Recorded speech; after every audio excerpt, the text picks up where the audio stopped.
These things happened to me nearly 10 years ago. I lived in a city, but the city was hot in the summer. I wanted to see the country. I wanted to walk in the woods and see green trees. I had a little red car and I had a map too. I drove all night out into the country. I was happy in my car. We had a very good summer that year. The country was very pretty in the early morning. The sun was hot and the sky was blue. I heard the birds in the trees, and then my car stopped suddenly. What's wrong? I thought. Oh dear, I haven't got any petrol. Now I'll have to walk. I'll have to find a town and buy some petrol. But where am I? I looked at the map.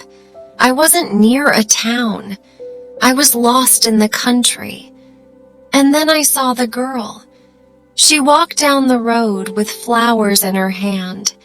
She wore a long dress, and her hair was long too. It was long and black, and it shone in the sun. She was very pretty. I wanted to speak to her, so I got out of the car.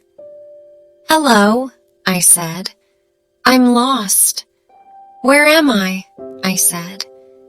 She looked afraid, so I spoke quietly. "I haven't got any petrol.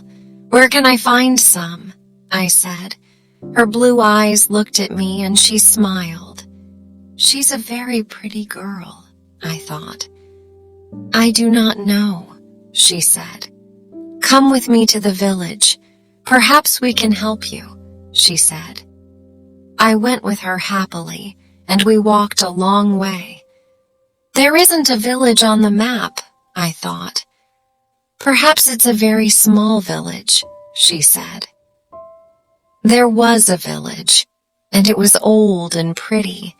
The houses were black and white and very small. There were a lot of animals. The girl stopped at a house and smiled at me. "Come in, please," she said. I went in. The house was very clean, but it was strange, too. There was a fire and some food above it. I felt hungry then. That's strange, I thought. They cook their food over a wood fire. Perhaps they have no money. I met her father and mother, and I liked them. They were nice people, but their clothes were strange. "Sit down," said the old man. "Are you thirsty after your walk?" He gave me a drink, and I said, "Thank you." But the drink was strange, too. It was dark brown and very strong. I didn't understand, but I was happy there. I asked about petrol, but the old man didn't understand. "Petrol?" he asked. "What is that?" This is strange, I thought. Then I asked, "Do you walk everywhere?" The old man smiled. "Oh no, we use horses," he said. Horses, I thought. Horses are very slow. Why don't they have cars? But I didn't say that to the old man. I felt happy there.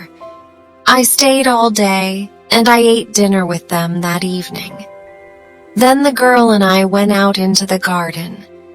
The girl's name was Mary. "This is nice. We like having visitors. We do not see many people here," she said. We spoke happily. She was very beautiful. But after a time, she began to talk quietly, and her face was sad. "Why are you sad?" I asked her. "I cannot tell you. You are only a visitor here. We have to say goodbye tonight. You have to go now," she said. I didn't understand. I loved her. I knew that, and I wanted to help her. Why did I have to go? But Mary said again in a sad voice, "You have to go. It is dangerous here." So I said, "I'll go to the next town and find some petrol. Then I'll come back." She didn't speak. I love you, Mary, I said, and I'll come back to you. You won't stop me. She said goodbye to me at the door. Her face was very sad, and I was sad too. I didn't want to go. It was midnight. The night was very dark, but I walked and walked. I was very tired when I saw the lights of a town. I found some petrol, and then I asked the name of the village. But the man in the garage gave me a strange look. "What village?" he asked. I told him about the village. I told him about the old houses and the people with strange clothes. Again, he gave me a strange look. He thought, and then he said, "There was a village there, but it isn't there now. There are stories about it, strange stories." "What do people say about it?" I asked. He didn't want to tell me, but then he said, "There was a big fire in the village. Everybody died. There aren't any people or houses there now." "How did it happen?" I asked. "And why?" "Oliver Cromwell killed them," he said.